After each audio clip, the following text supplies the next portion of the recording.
Kā jau iepriekš minēju, iemācīt suņam parastas ikdienas komandas nav tik grūti.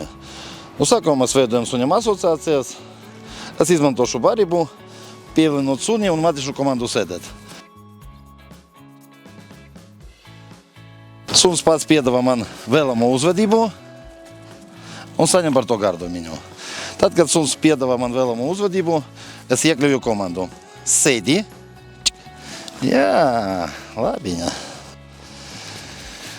Tad saku gaidīt, kad suns piedāvā uzvedību. Sēdi, iekļauju komandu, apbalvoju suni. Desa? Sēdi. Nākoša komanda būs guli. Sākumā es veidoju asociācijas, pievienu suni, vadu ar roku un ar barību un iekļauju komandu. Guli.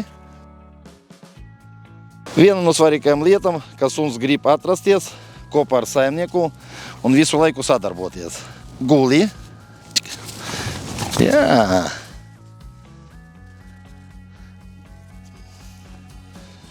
Guli. Un tad es saku gaidīt, ka suns piedāvā man vēlamo uzvedību. Super. Ja.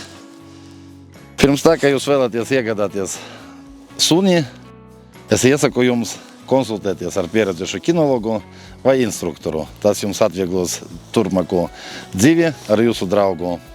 Un, protams, ir ļoti svarīgi, ka jūs daudz reizes atkārtojat vingrinājumus, lai iemācītu suņam kaut kādas komandas.